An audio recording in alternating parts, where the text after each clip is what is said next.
his waffles. Maple syrup dripping from his fake roll. Who did he see when he heard who was there? Now it seems that he should. All right, everybody, welcome out to the Logroom Guys Craft Beer Show. It is Tuesday, June the 13th, 2023. Jersey Johnny coming at you with me, as always. It's none other than Mr. Beer Samurai. Say hello, Mr. Samurai. Hey, it's really hard to get these things off without destroying the freaking cupcake sometimes. Well, it depends on how much glue they used on the cupcake. Glue, yeah. What kind of glue do they use? Gorilla Glue? I think they did. Crazy glue, Gorilla Glue, This some sort of glue. This is a trick I saw once. You can take the bottom of the cupcake, rip it off, stick it on top of the frosting. And then you have a sandwich. Yeah. Yeah, no, I've seen that. Yeah. So why are you eating a cupcake? Why don't you tell us? Well, because it's National Cupcake Lovers Day, John. Happy National Cupcake Lovers Day, everybody. As you know, that's what we do here. If you know Dave, if you know Samurai, you know damn well he lives for the days of the week and the special days of the week. This is the first one I've actually honored lately. Because yesterday was what was it? National Peanut Butter Cookie Day. I didn't have a peanut butter cookie. The day before that was Corn on the Cob Day. I had corn on the cob that day. We actually had corn on the cob yesterday, and I did have a peanut butter cookie today, so I'm about one behind. There you go. Saturday, did you have gin on Saturday? Did you need to ask me that question? Yes, I did, for the sake of the audience, who some may not know you and not realize that you drink gin on an hourly basis. Yes, gin. I had gin on Saturday. I did. After I had a couple of beers with you fine folks over at Old Heights for their anniversary, for their third anniversary. Oh yeah, third anniversary at Old Heights. And then I had and then I came home. We had dinner, and I had gin. It was also National Rosé Day. I have both gin and rosé. I did not. But you remember how friggin' tired I was that day. I just got home and crashed. I do. That was a very after stopping at Stuff Your Face in New Brunswick, and also Thomas Sweets. Thomas Sweets is great. Right, exactly. So vanilla cake with chocolate icing or chocolate cake with chocolate icing, John? No, chocolate cake with chocolate icing. Okay. Of those two choices, I will take vanilla cake with vanilla icing. Really? Yeah. This sounds actually quite boring. A little bit. Now here's a question for you. Does this count as a cupcake? Does that count as a cupcake? It does not. It counts as a what do they call those things? Oh yeah, cookies. It's a black and white. Right. I don't know if I'm going to need that or not. You don't think you're going to need that? Yeah, and the thing is, it's not from an Italian bakery. The Italian bakery from the proper bakery to make a black and white cookie is an Italian bakery. Yes, I believe so. Don't you? No, I agree with you. I'm just saying there's a proper way to make them that some bakeries don't make them that way. I mean, obviously they're better from that particular bakery. I'm just saying. No, the frosting's got to be right. You know what? Let's ask Al. Why don't we ask Al? Let's. By the way, let's bring him on right now. Here we go. Welcome to the show, please, Mr. Al Gattullo from the Al Gattullo Craft Beer Cast. Hi, gentlemen. How are you? I'm good. An Italian bakery for sure. Yeah. I don't know how they particularly make them. I do know how to eat them because I'm fat, and so I do you want some? I would love some. The short answer to that is yes. But the doctor just told me last week that my blood sugar is a little high, and so I'm on medication. So's mine too, but yeah, I know. Well, you enjoy it. And what did Seinfeld say? The black and white cookie is the racial equality cookie because it's black, half black, half white. Half white, right? So you're saying if you split this in half, if you don't split it this way, right, share it with somebody. It's then supposed both to be races. equal portions. You're both races. Yeah, it's supposed to be equal portions of icing. So. Right, if you only eat half of it and throw the other way, you're a racist. You have to eat it. I guess. You have to eat it. Or listen, you could be Beale or Loki in Let That Be Your Last Battlefield from Star Trek. Remember? You could be black on one side, white on the other, and then white on one. That was a genius episode. I love that episode. One of the better ones of the third season of talking about racism. So, but the best part about that whole thing was that as you're watching it, you're not seeing the difference either between the two. Right. Until they pointed it out that, well, he's white on that side and black on this side. I'm black on this side and white on that side. And you look at what that's the only difference. And then when you internalize that to our culture, you're like, Right. well, damn, it's the only difference. Mm-hmm. So, yeah, that is Hey, one. See, we bring people together on this show. I So think It's what we do. we try. But I was trying listen, to I find mean, something. we're nothing if not all inclusive. So that's true. You guys are talking about cupcakes. Do you remember the Crumbs baking store that used to just sell, those enormous cupcakes? yep, Is that the one that used to be in Clifton? They were everywhere. yeah, there was Yeah. a bunch of them. They were a national chain. Huge. You'd get a cupcake and you could have it. You could split it for like 6 people. Like one cupcake feeds 6. You could eat it for 2 Or days or yourself. or just me. Right. And I remember one time I think I brought my sister when I was still talking to her. I brought her we brought a tray of these Crumbs cupcakes. Okay. And I'm not kidding. I think we all had sugar high by the time we finished just one of them. We cut it up into pieces and we were just like, oh my God, who could eat an entire tray of this? It's That's insane. great. I don't know if you saw, but I just housed 2 cupcakes like Oh, they I were saw. nothing. I And saw. I'm going to resist eating the black and white. Because you don't want to make Al jealous. No, because I don't need the sugar high. I'm gonna have enough damn carbs from the beers we're gonna be drinking. Yeah, that's true. Too. So I would think you're already on a sugar high the way that you devoured those. Oh, it's getting there, and then there will be a crash, and tonight might be this. Mark your calendars, folks. Tonight might be the second time Dave falls asleep on the show. This time would be from a sugar crash. Sugar crash. Wow. Yeah. Look at So- that. Yeah, the first time you was didn't have to just wait on- really drunk. At least you didn't have to wait on a line to get that cupcake. That's true. No. This was at Zaro's in Port Authority, so yeah, I can't imagine how many flies landed on it before it got into my face. Oh, Actually, no, extra protein. they keep them covered. Actually, they do keep them They covered. do. Yeah. So, There you go. but not the white, black and white. Not the cookies. white. Yeah. No, they're just sitting out there in the open, so there's probably fly vomit all over those. Lovely. But there's no more. But Good to know. Yeah, but that's the whole reason I won't eat like boardwalk pizza, because that stuff is just laced in it. Mm-hmm. Oh yeah. Well, it's protein. It makes you stronger. Yeah, that's all. Right, You exactly. go, how much protein in fly vomit? I don't know, and somebody's done a study. I guarantee it's. I'm sure they have, and probably got like the government probably gave them a couple $1 million to study that. Mm-hmm. Mm-hmm. Exactly. So, what are you drinking there, Samurai? I'm gonna mix it up on you here, because after eating the cupcakes, I can't really go to an ESB.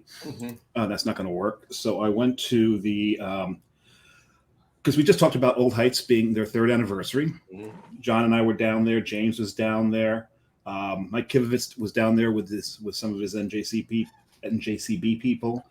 He was down there with his wife and kids. His daughter was doing karaoke. It was a lot of fun. Yep.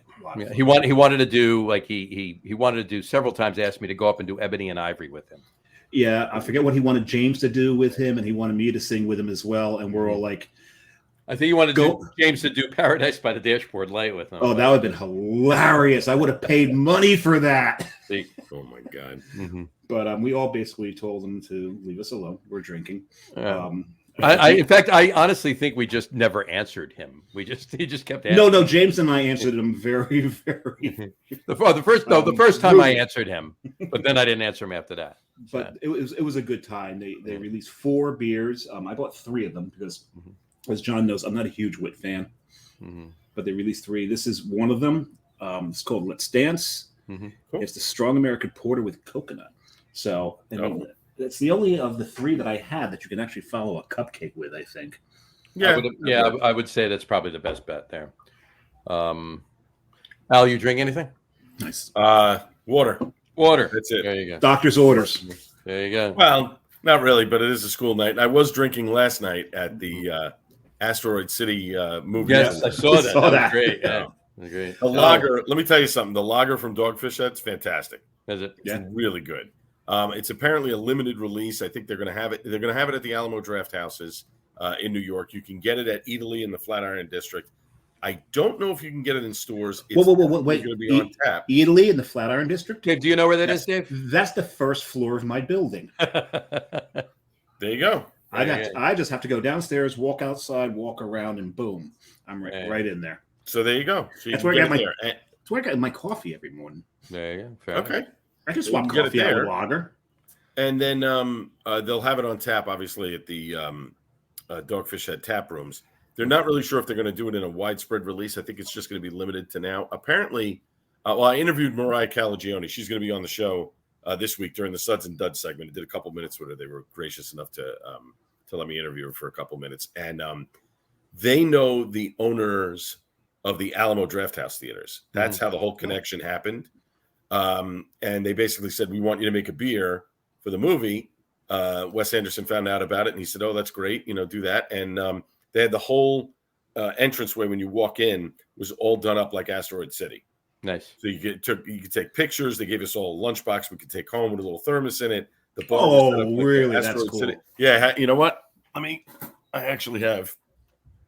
There you go. Let's see the thermos. Then, Let's see the thermos. Does it clip in? Does it clip in? No, it doesn't. That's Remember awesome. the ones? Remember the ones that had the spring clip?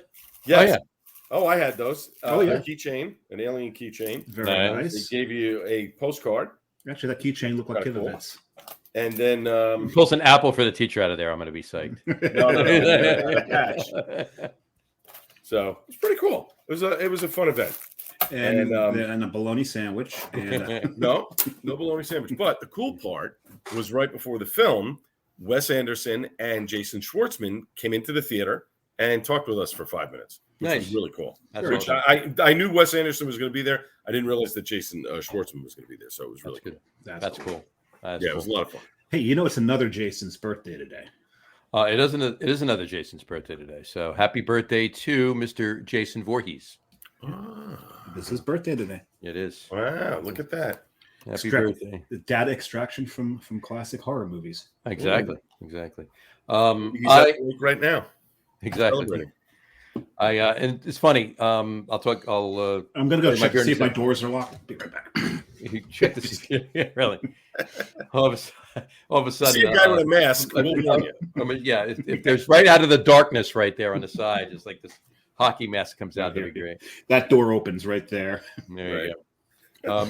I'm hold that thought for a second. I'm drinking a Ross Raritan rye. Very nice. Raritan red rye.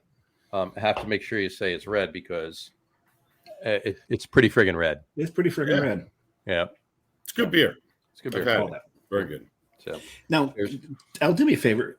I just want to say really quick with Jason, Jason, my great aunt, my mother's aunt, had a farm up in And on this farm, they had a dog, right?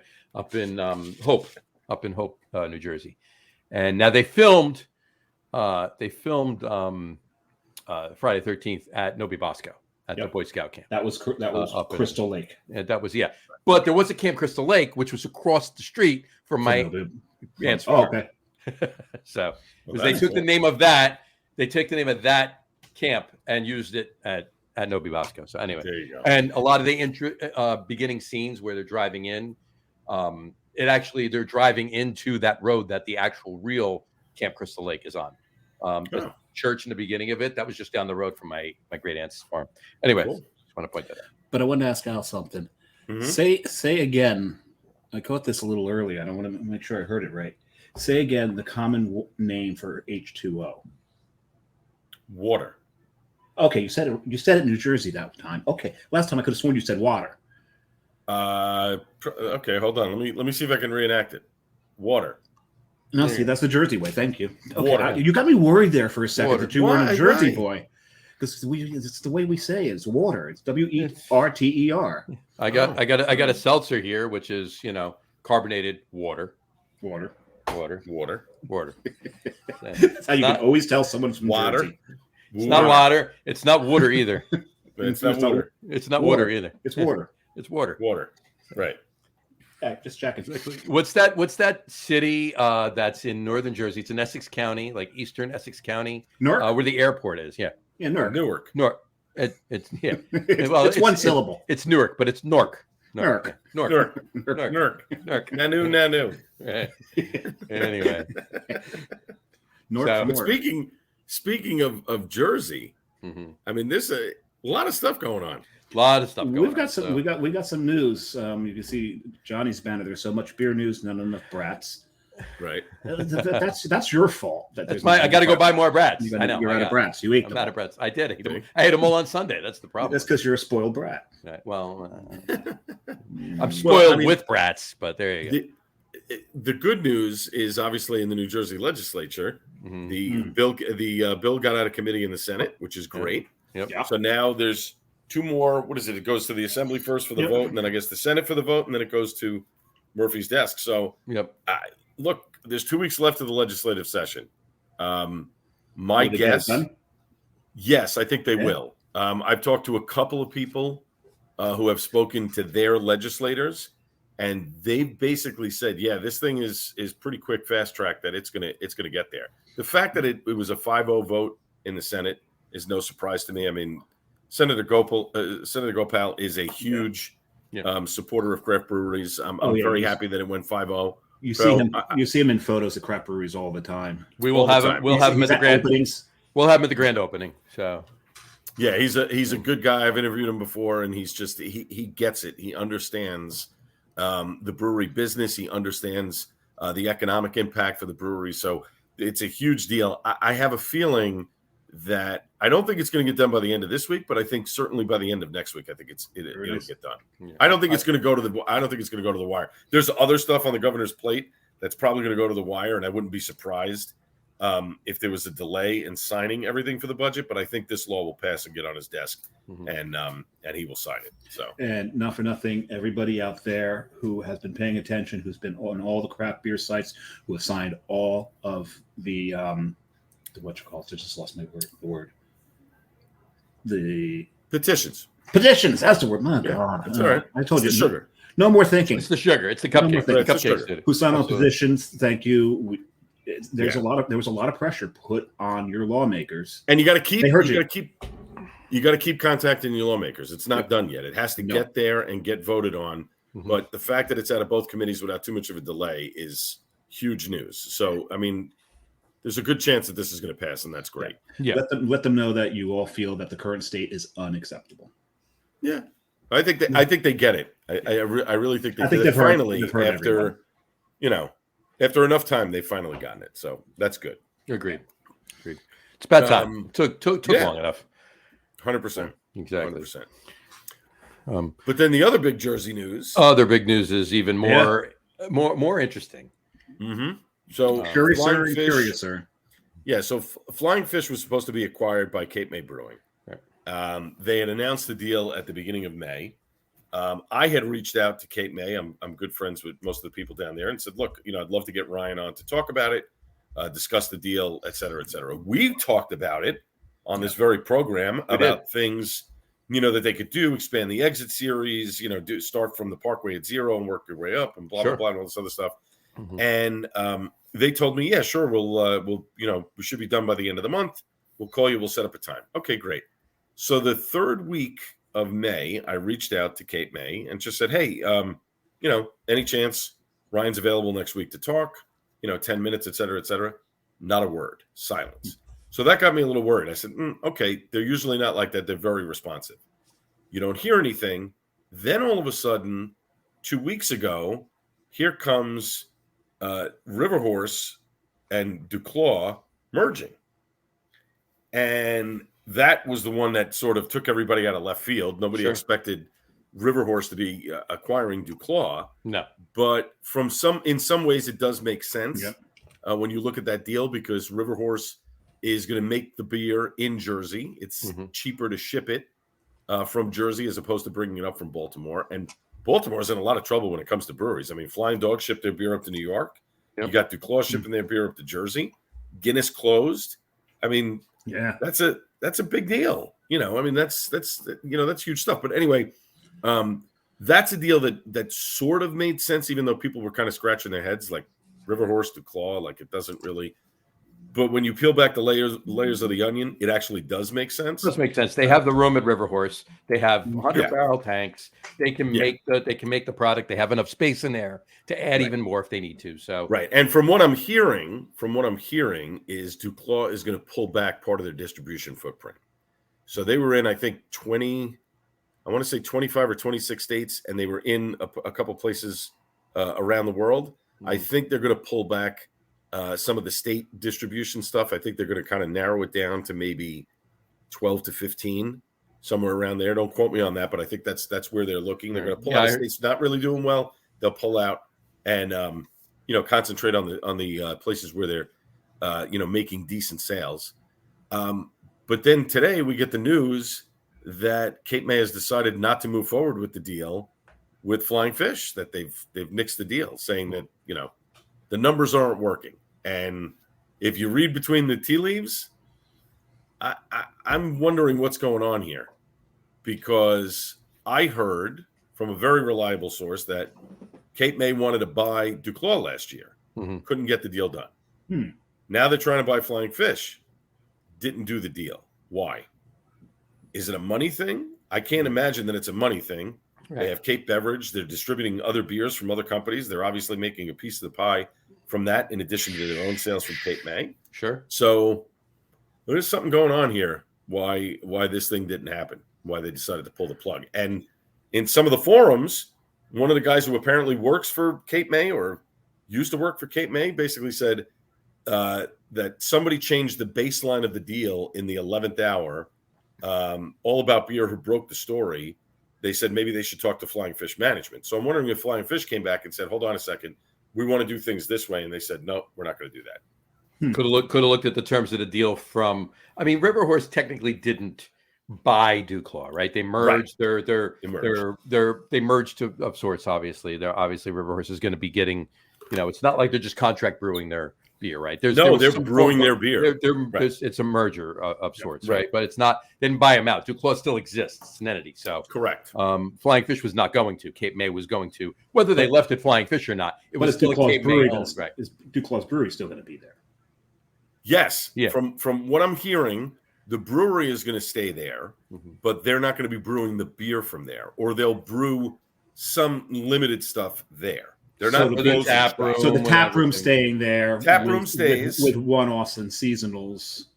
Right, and probably a couple of their staples. Again, they do have a brewer there. I can't imagine that guy's losing his job completely. Maybe they're just gonna, whatever. But it basically shifts the onus of most of the production stuff and distro stuff to River Horse. Right.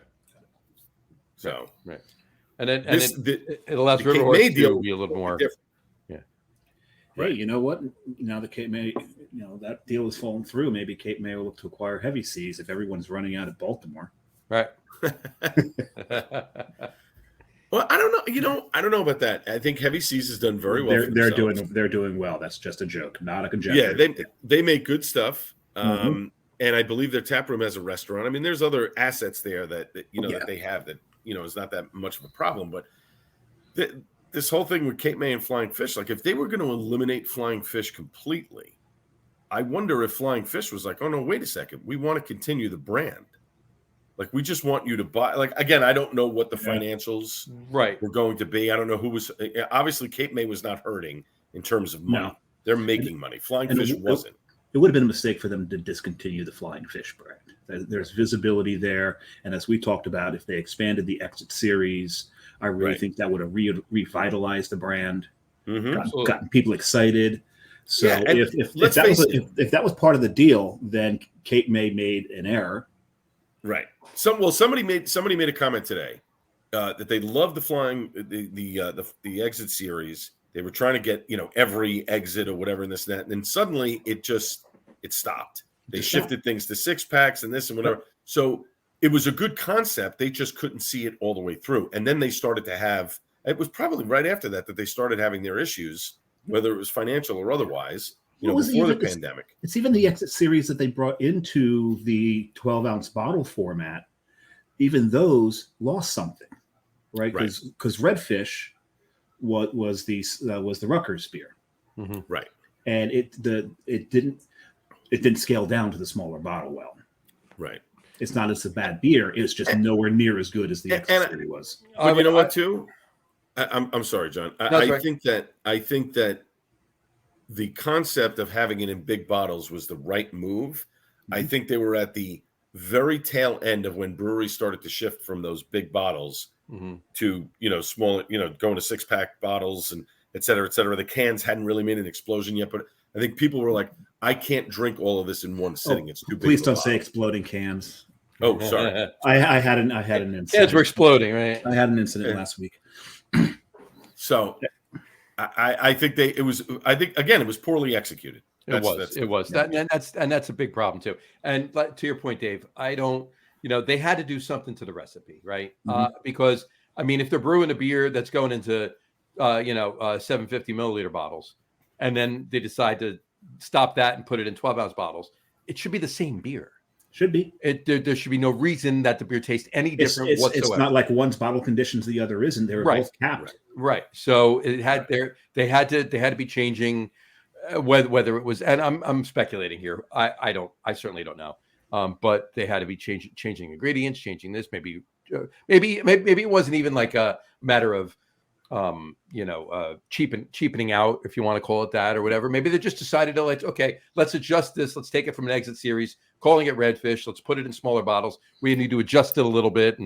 But they may have adjusted the recipe to make it more commercially viable. Maybe that's a possibility too. Margin on the bombers was probably maybe slim, because the grain bill may have been exorbitant, right, as far as the different types of grains they use. And so when they decided to go to mass production of it, okay, let's do a mass-produced beer, right, and started cutting corners on the grains to increase their margin. Not only that, yeah, exactly. Just because, and also because of they want to get the beer in front of more people. Only a certain amount of people are going to buy bombers, right? So they wanted to sell a lot more of the 6-packs of the beer. So, but correct me if I'm wrong. They were late to the game when it came to hazies. When hazy started to really explode, a lot of breweries shifted immediately. I think the holdouts were really, Flying Fish for certain. Yeah. Carton and Cane were sort of the holdouts. I think they were the last to really start doing the hazies. And when they did them, did them unless you count Boat as a hazy. No, I don't think you can. It's not a hazy any IPA. I don't count Boat as a hazy. No, but it is hazy. No. They were almost beat by Dave to the hazies. Yeah, I mean, but that was a miscalculation on their part. It's the same thing when Sam Adams missed the boat on IPAs when they decided, no, we're not going to do this. It's a flash in the pan. And it ended up, for them, it ended up working out by merging with Dogfish and, and working all those details out. But even Rebel, when they released Rebel, that was a good beer. Yep. Right. But they were too late. Everybody else was doing, their version, and everyone was like, especially if you're in Massachusetts. Exactly. Right. Yeah. So by then it was, if you're late to the game in Jersey with hazies, you're way late to the game in Massachusetts. Yeah, because Treehouse, Trillium have already sucked up the market. Well, no, not Sam. Not doing hazies. I'm talking about just straight IPAs with Sam. Yeah. But even then, they weren't doing any of them, and what they were putting out were terrible. They didn't make any IPAs any IPAs until Rebel. Until Rebel. See what I did there? Right. Yeah. But they weren't. They weren't. But yeah, no, you're absolutely right. No, back to Flying Fish was way late to the game when hazies. I mean, they had the right. And by then they were having financial problems anyway. So by then it was too late. Everyone was like, we talked about it on that last show when the news first broke back in April. But with that, and we all know Chris McMahon. He was he was the face of Flying Fish in New Jersey. Yeah. There was a Flying Fish event. What, John? On my way out of Old Heights, I drove by Tavern on the Lake. Guess who was outside changing something on the front? Chris. Yeah. I was like, hey, there's Chris. Yeah. So, but yeah, you took 33 all the way back. No. Well, I jumped on the turnpike. The pike. Yeah. But in any event, he was face and he was let go. And so something was going on then, and this is before the pandemic. This was 2018, 2019. Yeah, late 2018. He was let go. So it's whatever was started then. That's 5 years almost. So right. So I mean, given the pandemic, given the fact that they probably qualified for certain business loans and stuff, or they got some PPP money or whatever, they've weathered the storm. But now where do they go from here? Right? Mm-hmm. Cape May pulling out of this deal, they're fine. I mean, on the face of it, mm-hmm. Cape May, as sad as they are probably not to get it in the production and all the other stuff that they needed, I think from their viewpoint, it's okay. We're saving a little money. Let's search out for the next thing. But you're 0 for 2 now. Right. You go to another brewery. How are they going to trust that you're actually going to complete the deal? Right. With Flying Fish now, what do they do? You know, they were already in dire straits. Nobody is really carrying them outside of their tap room and maybe, there's 20 accounts. And there's locally. no money for nothing or anything. Right. So what's the next move for them? Are they going to end up folding? Forget whatever laws get passed, by the end of this month. Those things aren't going to help them if nobody's coming into the brewery. Mm-hmm. No. So that's a big problem. And if they decide to just close up shop, that's a big loss. I mean, that's a big loss. It's been around for a long time. That's a big loss for the state. A big loss for the state. Yeah. It really is. And maybe Coastal Brewworks can acquire them.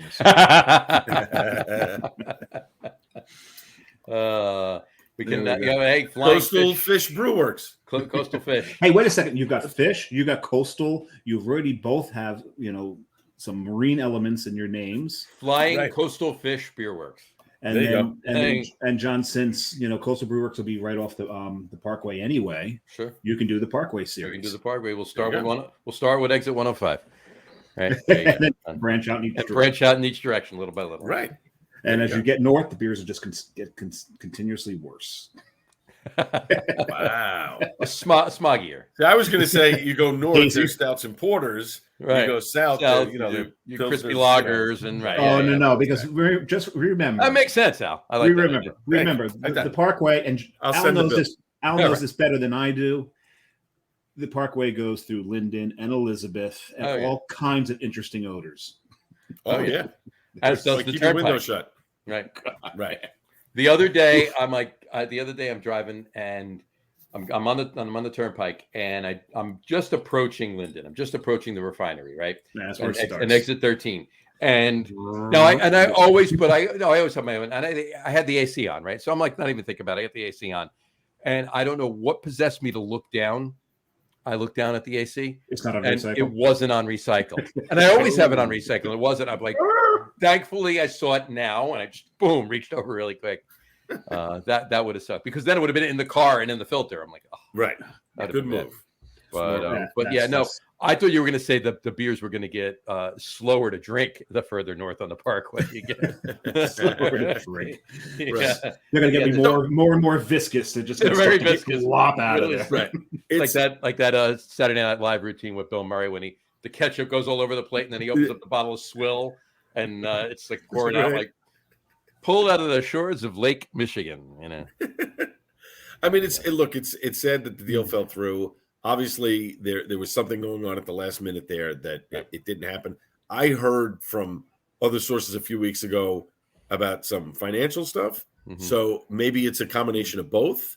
I don't know, but it's a sad day that didn't happen. And I know some people are like, oh, I'm glad it didn't happen, but I'm like, no, we talked about it last time. When was the last time Flying Fish was relevant?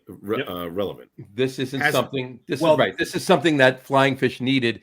Whether Gene and anybody at Flying Fish was going to still be involved or not, the brand needed this to survive. Really, I mean, I think that's my personal opinion. Their only relevance right now is a news story.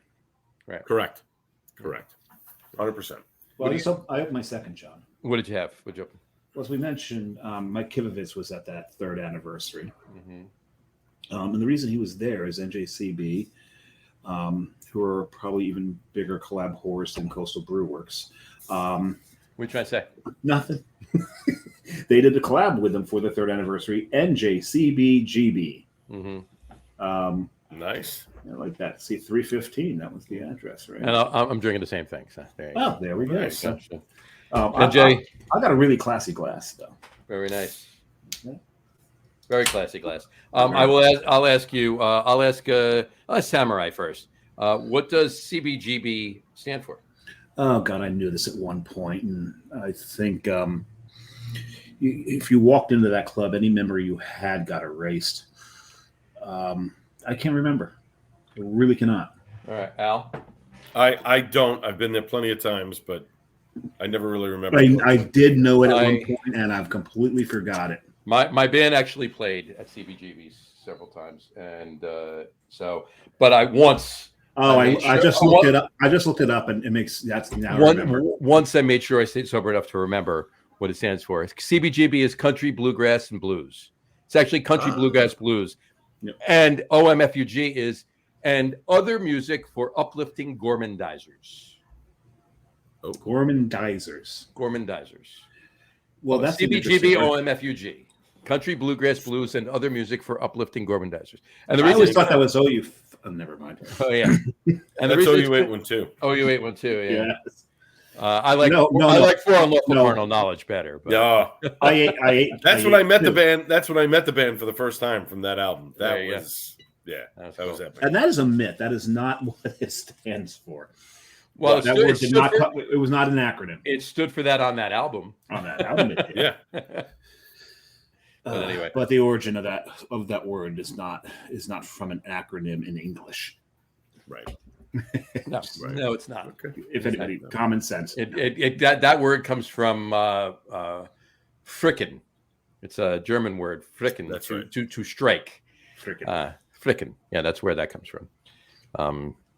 Anyway, so Flying Fish. Yeah, not Fargan. Not Fargan. Not Fargan either. Yeah, this is Fargan War. Fargan. Yeah, that was a good movie. And Johnny Dangerously. And yeah, does he talk like that every day, Al?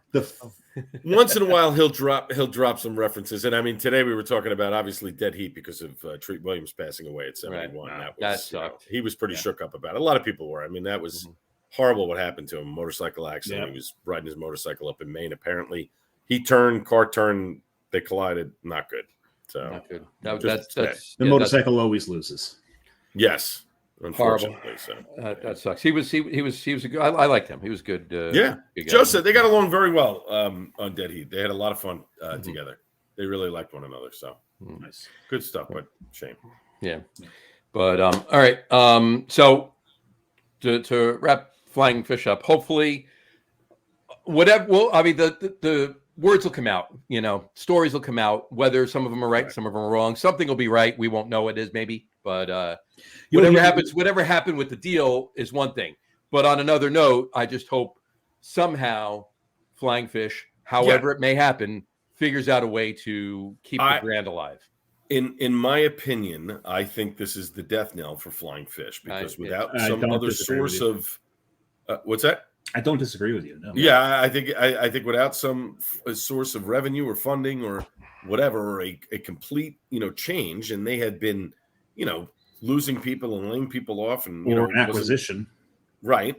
I can't see them existing the way they are right now, and I don't think anybody else is going to come in from the outside and purchase them. I mean, somebody was saying big beer. Why would Budweiser, Molson, or no, they don't buy failing brands. Yeah, it's not going to happen. So, I just can't say. And we're seeing breweries closing all over. I mean, it's happening more now. I mean, there's a brewery in Florida that just announced they're closing. There's a couple places around the country. It is getting much more difficult to continue to run a business like this, especially when margins are high. Yep. The war in Ukraine. You have all these other issues that are going on. Shelf space is at a premium, 100%, and that was COVID, right? Sure, right, sure. Absolutely. For every state. Now, I mean, New Jersey, we've talked about it before. We know why the shelf space is the way it is. But yeah, I mean, you have to have a good model. You have to rely on your tap room. That's why this information that's going on, the legislation that's going on with the state right now is so very important in New Jersey. You really have to have a good tapper model and decent distribution and hold your own for a while. And then when the curves and the peaks and valleys happen, jump on something, not too much, because that's a lot of people's problem. There'll be a peak, they'll bite off more than they can chew, and then the valley will happen and they'll be screwed. And I also think some of the problem, and this is not this is nothing on the guys who own breweries. There are some who are forward thinking and sort of, okay, I see this coming. Let me plan ahead by buying my grain, way ahead of time, or buying my cans way ahead of time. And they have the space to store those things. A lot of breweries don't, especially smaller ones. In New Jersey. I'm just talking New Jersey, but sure. You have some forward-thinking people that think ahead and buy stuff ahead of time to save themselves some money. But for a lot of guys, they're buying month to month or maybe 2 months out. So when something happens and there is this downturn or, slowdown or there's, a shutdown or whatever, they're really not prepared for it because they just don't have the finances for it. Their credit is stretched too thin, whatever the case may be. I think those that have stayed, I don't want to say methodical, but I'll bring up a perfect example. Wet Ticket in Rahway. I love Tim and Al. They're very measured in what they do. And I think it's sustained them for the amount of time that they've been in business. They don't get too crazy about stuff. They keep everything within their, this is what we make. This is our wheelhouse. It's good. We have support. We're going to leave it there. Right. I think that's a good model that people have for a brewery like Flying Fish, who's been around for a long time and has a much bigger space to deal with and, all the other stuff. It's too late now to pull back like that. Well, there's a couple of things going on here. You take the Wet Ticket model. You're looking at staying contained and letting that local following, your tried and trues, keep you going. You brew to the consumption. Right. Then there's the other model. And this is one thing, John, in the equation that you put out there as to what makes a successful brewery. You forgot one very, very important thing as to what makes a successful brewery. Hype. Oh, hell yeah. Hype might be number one for a lot of breweries. There's some breweries that are putting stuff out where I drink it and I'm like, I don't get it. Why is there a line outside for the can release? This is the same beer they always brew. They just mixed up the hops a little bit. That's it. Want to throw this comment up really quick. Pete Kulos just wrote in, sad ending to a New Jersey icon for Agreed. Yep. Agreed. Absolutely, Pete. Definitely. Totally agree. 100%. But you know what, Samurai, to your point, you're right. Lines out the door for other half. Their beer is good, but a lot of times it's some of the same stuff sort of just kind of jumbled around. The whole battle between Treehouse, Trillium. You've got your Trillium fans, you got your Treehouse fans. And I love those that are treats both. Yes, both. I love them both. I think I'll be honest. I think Trillium does a better job with their stouts, porters, the darker stuff. Oh hell yeah! Than Treehouse does. But Treehouse is hazies, and now Treehouse they're the industry standard. And now Treehouse is lager game. Oh, phenomenal! They have a phenomenal lager game. Right It's fantastic. It's amazing. They make really good beer that people don't realize. The Grodzisky we had on the Smoke Beer Show back in January. Oh my God, that was so good. Schilling's, I like Schilling's better. Schilling has been doing it longer than they have. Right, and Schilling's was a little bit more of a special release too. It was a special release, right? So, they were both fantastic though. But there's a third model there. So you've got those who have stayed small, stayed local. That can sustain a brewery. You've got those who are living off the hype, right? We've got one in New Jersey who lives off the hype as well. I don't want to disparage any, and maybe it's not even disparaging, but Magnify lives off their hype. Yep. Right? They live off their hype. But then there's that third model where the product matches the hype. This now in Jersey, you're looking at Kane, where they put something out. They put it out on a platform and it sells out in seconds. You have to keep trying to refresh to get in to buy it.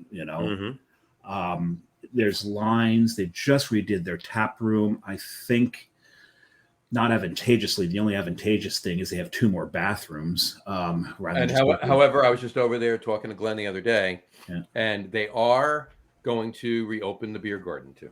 Thank God. That was the that's right. I thought it was opening this week. This week or next week? They did want to open the outdoor one or the in brewery one. The outdoor one. No, they're not. They're never going to have anybody in the production area again. It was the outdoor, the big tent on the side of the building. It's open right there. When you walk in from the parking lot, right there. When you walk in, it's not going to be where it was all the way on the other side. It's going to be in the first space too. Where the selling box right. Yeah, got it. Still there. It's still there. But they were going to open this weekend.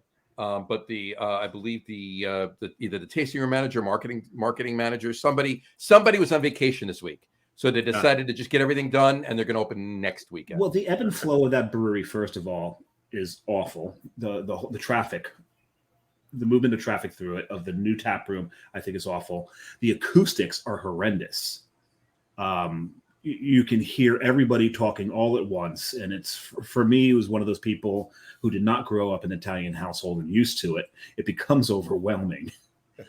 It's really a cacophony of noise. And this is the amazing thing. If you are in an Italian household and there's a party going on, there can be 15 different conversations going on. You could have one aunt on that side of the room with your nephew on that side of the room. They're talking to each other across 10 conversations, and everyone can hear each other. And everybody knows every conversation that's going on. You spin and answer somebody on this one, and then answer somebody in that one, and then answer somebody. And if somebody disparages you from the other side of the room, there's a fight. And the dinner roll is hitting them in the head. Exactly. It's the way this works. Or shoe. Or shoe. Good times. I grew up in a very, very small family. But everybody hugs at the end of the night, though. Most of the time, right. That's true. That's the wine speaking. Well, either way. Hey, that works. Or the grappa. Oh, God, I love my grappa. I haven't had grappa since October. But I grew up in a very, very small family where most of the time we weren't even speaking to each other. So you can imagine the culture shock when I got into these situations. Sure. Right. You know what? I can understand that if it's too noisy. I mean, you want to be able to carry on a conversation, but not have to be shouting over one another. I mean, I haven't made it to the new tap room yet. And I do want to get down there. But I think you're right about that. I think but I think at the end of the day, I don't think Michael really cares. I think he's like, all right, we got this room. Deal with it. He's selling his beer. That's it. And he's selling a lot of the beer, and the beer is great. So again, this is like I said, this is the third model. The local brewery, local following. They're not looking to expand. They're not distributing far and wide. Right. You've got the one that's looking to distribute far and wide. They're living off their hype. Are they putting out a good product? Yes. Are they putting out a product that deserves the amount that they're having to produce to sustain? No. Then you get the Canes of the world, the Trilliums, the tree I think houses. you can throw Source in that conversation. You can throw Source in the conversation. Well, yeah, because Source can't meet their demand right now.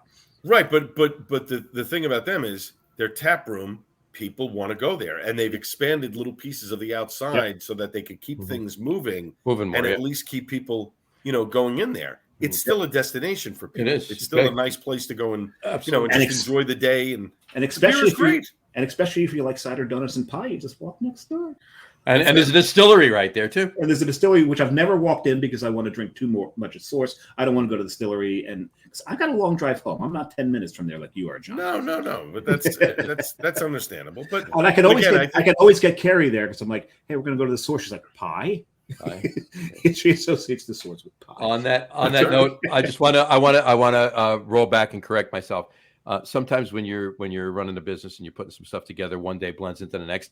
I was speaking with Glenn last week, and that was the date that last week the taproom manager was away. Just occurred to me. So there's opening this weekend. Okay. The outdoor space, but Johnny and I are more than likely will be at Icarus. Yeah, I'll be there. I'll be there. I'm trying to get there on the early side because I'm alone this weekend for Father's Day weekend. My family is heading up to Pennsylvania. It's my niece's birthday. We'll all be your kids, Al. There you go. That's fine. There you go. So I'm not sure if I'm bringing the dog with me or not. So if I don't bring the dog, I can't stay there that long. Maybe an hour or two. I guarantee you, if you bring the dog, John and Jess show up, and Carrie and I show up, you'll have dog watchers. Jess and Carrie will be playing with the dog, and the only thing is, before you leave, make sure you know where your dog is. Yeah. Oh yeah. Well, you may not. They may walk away. I've seen your dog. I may walk away with the dog. Yeah, he's we've nicknamed him the grease licker now because anytime I cook outside, he's right at the grill when it's over because he wants the grease. So he's the grease licker. Grease licker. There you go. Okay. Grease licker. That's not really a nickname. That's just a descriptor. It's a job title. I mean, exactly. But yes, I will be there. I've seen the tap list already. It looks great. Oh, yeah. I'm very excited. I think I love the fact that he's like, we have all these lagers. And yacht juice in case anybody wants an IPA. Well, you see now that can be an issue because I not that it had to do with lagers, but I went to a bottle share once that Jay was at, and he actually brought a 6th of yacht juice, so everybody was able to have yacht juice as a side beer while they were drinking 15% barrel aged stouts all day. This has happened before. Oh yeah, you're saying. Oh yeah, except rather than 50%. stouts and barley wines. We're just drinking a whole lot of lager. Right. All right. So speaking of classic beers, shifting the conversation. I already had it up. I was waiting. Segueing. Nice segue. Yeah. Good Hey, one. well, I So they sort of pay the big bucks. Yeah, it's like you know what? You should be in the business or something. I know. Remind me to tell you the story of yelling at the host yesterday because he couldn't pronounce a word that was in front of him and spelled out phonetically. So, There you go. But you were the host. No. No. I'm the guy behind the scenes who then got yelled at, and then we yelled at each other during the commercial, which was great. My host did that to me once. Yeah. Once. There was one joke from that he can never, ever use on the air. No, that's Never. true. Yes. Yeah, yes, right. You know what it is. He can never exactly use that what on the air. And it's one of the funniest lines from the movie because at the time it was not necessarily innocent, but it had no relevance. Right. Okay. Now it's too much relevance. So anyway, so if anybody knows that movie, you know what we're talking about. We're not going to say it. So move on. So going to the other side of the country in San Francisco, so you have Anchor Steam has now said that they are no longer. First off, they're no longer going to distribute outside of San Francisco. Outside of California. That's it. Outside of California. Yeah, that's it. And they are no longer going to be making their Christmas ale, which they've been making since 1975. 1975. They've been making this would have been the 48th year. Hey, John. I should correct that. They're going to make it within the brewery, but it's not going to be available anywhere else. So you can get it on tap at the brewery, but you won't be able to buy it anymore. Well, that's different because I did read that they were discontinuing even brewing Christmas. So you're saying there is going to be a pilgrimage to Anchor every damn year to San Francisco. Basically, they said from what I've gotten from the quote from Brewbound, the brand will be kept alive on tap at Anchor Public Taps. Okay. So public keep taps it in-house. Public taps does it also mean the bars in the area? I'm assuming that means distro within San Francisco.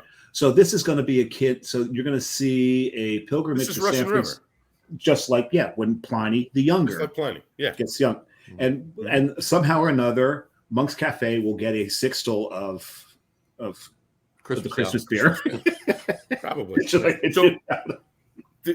it's sad to see that they're not going to be distroing outside of California anymore. Mm-hmm. However, it doesn't surprise me. Sapporo acquired them a couple of years ago. Mm-hmm. The whole intention of Sapporo acquiring them was to push Sapporo more into America, right? So they wanted to use Anchor's facilities, except for in the Pacific, not working except for in the Pacific Northwest. Mm-hmm. Right. So they wanted to use Anchor's facilities to make more of the Sapporo beer and get it out there and obviously push Anchor. It didn't really happen, and for a good reason. Nobody was really buying Anchor anymore. I mean, really, where'd you really see Anchor anywhere? Right. I do see it, and Trader Joe's. I was telling John, and I'm really upset that I did not pick it up. I was in Hightstown. I went into the Bottle King, and I saw Anchor Porter, and I pointed out to Carrie, that is such a great beer. But I was there to get a bunch of other stuff, and I didn't pick it up, and now I want to go back and pick that up. Because Anchor Porter is one of the best porters in this country. Right. It is. Go for it. It's the same. I would get it because you're not going to get it. So So that deal, obviously Sapporo still owns them, but nothing really happened, which is why Sapporo bought Stone. Right. Because Stone has the infrastructure to make their beer on both ends of the country. Mm-hmm. You can do it in San Diego, and they can do it in Virginia, and get Sapporo out there. Plus, they're supporting Stone, which obviously lost money because they lost money on the German brewery. They were losing money on other stuff and market share. And then their distribution business, Stone's distribution business, Greg Cook is doing a great job with that in Southern California. He doesn't really need the brewery anymore as his bread and butter. So it was a good deal for Stone and Sapporo, not so much a good deal for Sapporo and Anchor Steam. Right, absolutely. People know you watching the show for 3 years. You know damn well that one of my not my favorite, but one of my favorites, one of my top 3, 4, 5 Christmas ales is Anchor Christmas. And I've been drinking this beer for a very long time. Do you still have the Magnum, Johnny? I have at least a couple bottles of every year since 2017. And I still do have a Magnum of 2016. There it is. So I was actually planning on drinking this year. But now No, put I'm it not. up, put it in the or put it up on the gray market. You'll make a fortune in a Right. year. There you go. I'll wait a couple of years and sell this from. Yeah, exactly. And John and I both are sitting on vertical flights. Yep. John's goes back, I think, about 3 years. Mine goes back Further 6 mine. years. It's 20. Yeah, well, it's 17, 18, 19, 20, 21, 22. So 6 Oh, years. mine actually might go back farther. Actually, it's sitting right there. Yeah. I mean, if you include the Magnum, I have 7 years worth of the beer. But I had more, but we all know what happened to that. Right. But in any event, we did a vertical in 2013. We did an 18-year vertical. 96 to 2013, we did an 18-year vertical, and it was fantastic. And I'll tell you, of those years, 1996 through 2013, the best year was 98. At that point. Oh, really? At that point, a 15-year-old beer was the best year. Was the best beer of those. Wow. There you go. That's pretty cool. There you go. What is that? 2013. It was 2013. 2013. Nice. I may go back further, but I don't want to because I know this is pretty loud on my mic as I unwrap these things. As you unwrap them, yeah. So I'm not going to unwrap any, but I'm go back to at least 2013. It may go back to that might be the oldest one. I'm not sure, but yeah. So Fair enough. That vertical flight has now become priceless. Yep. Not that I would sell it. This would be one of those things where you just invite your closest friends and loved ones. And by the end of it, you're all just hugging it out with tears in your eyes because you're never tasting this again. That's it. I mean, another brewery maybe can brew something similar. You got to take up the torch there, Johnny. At least in New Jersey. But first of all, find yourself a tree expert for your labels. Okay. But you might have to, start. Well, I'm not gonna steal their brand. No, you got to go straight out. You got to get permission to do it. And the thing is, since it's Coastal Brew Works, start with mangroves. Why don't we just put kelp on the label instead of tree? Well, you can do that. No, kelp. Start off with a mangrove. Mm-hmm. There you go. That'll work. One year they did do a palm tree, did they not? They did do a palm tree 1 year. Yeah. So start off with a mangrove and go from there. I think somewhere I know somebody that has a good mangrove picture.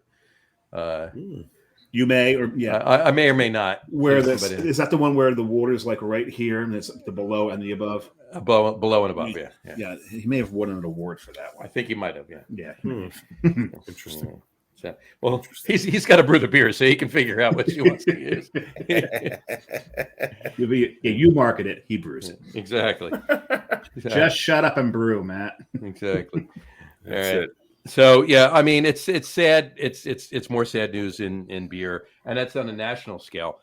You know what? I always enjoy drinking a good Anchor Steam. Yeah, the steam beer. Yeah, I'm going to miss Anchor Steam. And the porter was pretty decent. It was a pretty solid porter. I love the porter. And here's the thing: as much as I'm going to lament missing that Christmas beer every single year, there is a small part of me that's a little relieved that I don't have to hunt it down every year. But you have 9 others that you need to hunt. Yeah, there's so many others because there's so many others that are adding to that repertoire. Right. But honestly, Anchor Steam that's the beer I think out of this, when all is said and done, when everything settles out and you get used to you're not getting that Christmas beer, I think Anchor Steam is going to be the one I'm going to miss the most. Now, just this year, Bolero Snort did a California Common. They did their steam beer. Mm-hmm. It was pretty good. It was pretty close to Anchor Steam. I got to give them. It was pretty damn good. But it's no Anchor Steam. But it's not. No. It's just, and I think Lions Roar in Westfield did a steam beer that was okay. But you don't see many people making California Common beers. And no one's ever going to match that beer. So unless you're in California, Anchor did the best that any brewery's ever going to do with a steam beer. Nobody's nobody. I don't care what anybody says, unless somebody makes something that's better than friggin' sliced bread. Nobody's ever going to be able to do what Anchor did with their steam beer. No, right. And I think when the dust settles, I think that's the beer everyone's going to miss the most. To me, I'm looking at this as the only saving grace is it's not gone. Right. It's just far away. Right. Right. Because to me, the biggest heartbreaking beer to me that is gone is Pilsner Urquell. The original is gone. The Iron Curtain came down, the wall fell, they upgraded all their equipment, ripped the heart out of that beer. No one will ever taste what Pilsner Urquell used to be. Don't get me wrong, I still love Pilsner Urquell. It's still a great beer. But what it was a spectacular beer. Mm-hmm. Just the ultimate in its style. True. And that's a shame because I can describe this beer to people, but there's no way they can taste it. Right. Right. Well, I mean, we talked about when we were doing top threes. Here's my segue. We're doing top. We don't more topic before we segue into your segue. Well, no, we don't have to go right there now. I'm just saying when we were talking top threes, we were talking about doing top three. One of the things I mentioned was doing top three beers that have been discontinued, not breweries that closed or beers that are gone because the brewery's closed or anything like that. Yeah. Beers that have been discontinued by breweries still in existence. And well, we did that already. We did something similar. We didn't do that exact thing, but I think it was very similar because I remember the top of my list was Sierra's Autumn beer, Tumbler. You did have Tumbler up there. Well, we kind of did a hybrid, right? Because I know I had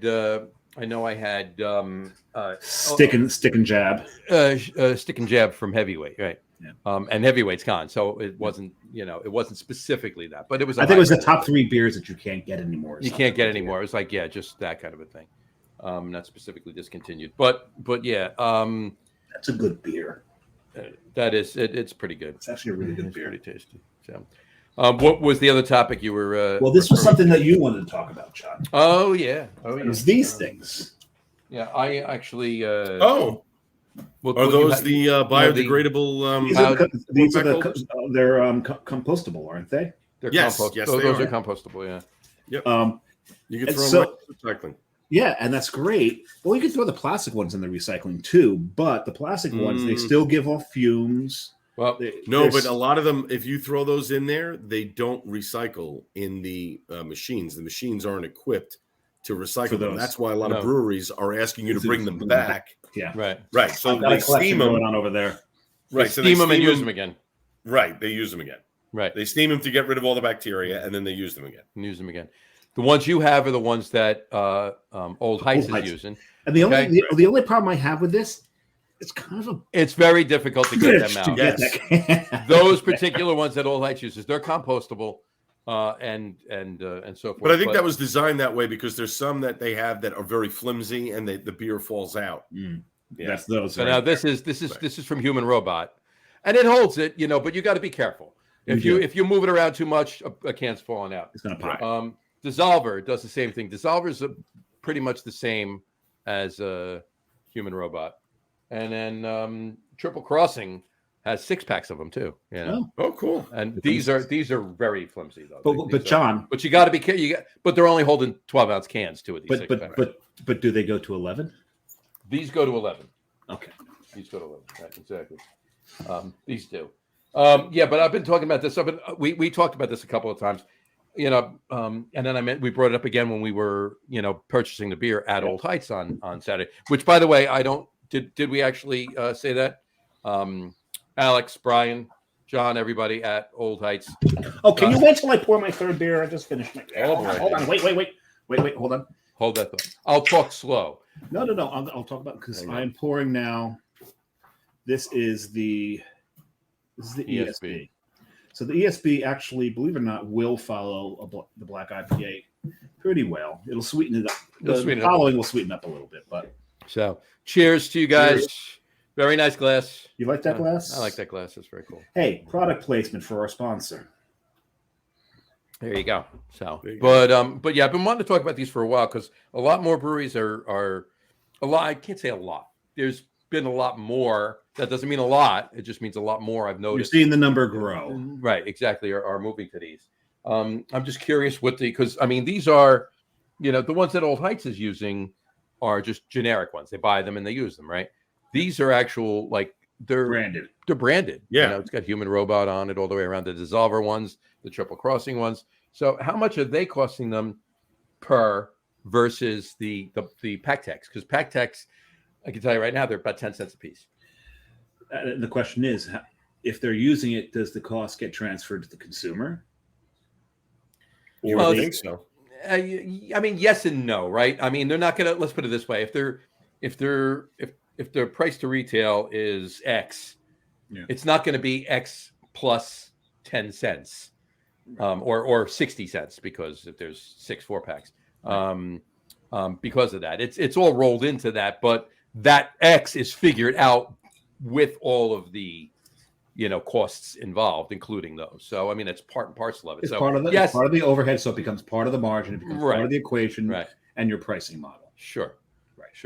But yeah, that reminds me, I got to reach out to Leon. He's a pricing expert. Anyway, but it's interesting. It's I will have to say, I will say, and we will do the same thing when we open. Anybody wants to bring Pactex back, and it's not because we want to save money on Pactex. It's because we want to help you get them off the street. Now here's the question. So we'll recycle them for you. Same as when you've got those, like anybody else.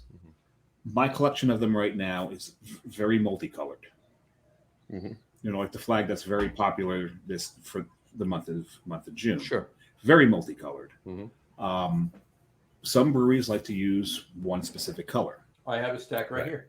Right. I there you go. Just like there you go. And there's an orange one in there. That's what I was getting at. Yeah. So Wet Ticket, a black one back to orange.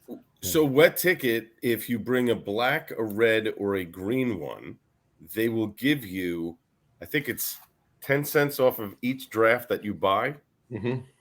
They'll give you money back, up to $5, I think, whatever it is. But somebody's walking in there at cases, they're not getting a free. Yeah. But you're going to get a little bit of a break in the. Oh, speaking of which, this is a shameless plug. I'm sorry, I because I just mentioned Wet Ticket. Plug away. But the entire month of June and first week of July, if you go into Wet Ticket and you buy a full pour of the Kolsch, $1 from that full pour goes to Brewery Strong. Oh, that's awesome. To help out. So now hold on. Now there are 3 places that you are very well identified with. Okay. That you're at, and you've mentioned 2 of them already. Okay. The Source and Wet Ticket. Right. Do you want to mention the third? Is there any reason? No, it's not necessary. So there's okay. So well, they have a new menu. That's about it. Who has a? They do have a very. I got to get there and eat because it looks fantastic. and they just tapped the other day. They just tapped a very, very, very delicious beer too. So they did. Yeah, it may have mango in it. I think it has mango. It may or may not have mango in it. Just a little bit. A little bit of mango. The place we're talking about, because Al seems hesitant to say it, but it's in Clark. Yes, it's in Clark. It's off the Parkway. Right off the Parkway. Right. You can see it from the Parkway. Stop at Marshall's, do a little shopping. If you cut yourself, there's an urgent care right next door. Right. It's the money out of the bank at Citizens. You can grab a donut at Duck Donuts. You can grab donuts right there. Right in the same building. See. And we're not going to give it away, but it rhymes with Paragon. Right. I think we spend way too much time together. Yeah, and here's some proof of that. And here's some proof of that too. Here's the 3 of us at the sea 2 weeks ago. And here's the 3 of us the next morning at AC Beer. Notice we're not as exuberant.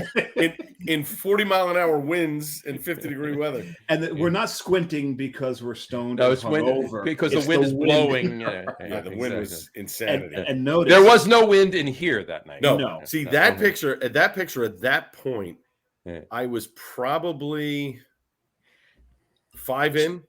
So you're 1.75 sheets to the wind. Yeah. And if you go back to the other picture, John. Yeah, right. Unless the hat. I was in pretty good shape there too. You were in good shape there. The hat I'm wearing did not move in that wind. That did not move. Well, it's because you put Gorilla Glue on your head. It's the same Gorilla Glue they use on these things. On those things, right? There you go. There you go. That comes right. So that was a good time. I do love it. It was a good time. That was very good. Yeah, a lot of fun. Although the funny part of AC Beer Fest was when my friend showed up at that I brought with me. When he showed up at the Icarus tent, Jason came over to him and he went, "You made it! You're alive!" He goes, you were saying words. He goes, I know. I was saying words that were out of order and not like what. He goes, yeah, and you made it. You know. Yeah. When John he's and not I, a lager guy, so he won't be coming with me on Saturday. when John and I left the seed to go to the distillery next door, we could tell your friend was not feeling a hell of a lot of pain. No. That's why Lyft is your best friend. I think at one point he asked Matt to buy him a Corvette. He did. Interesting. That was at Villain and Saint later on, though. Oh, forget. By then, that's a lot of beer going into one small guy. But no, he's not. He can hold his own. But by then, at Villain and Saint, I was giving him the Seed collab. That's not his style of beer.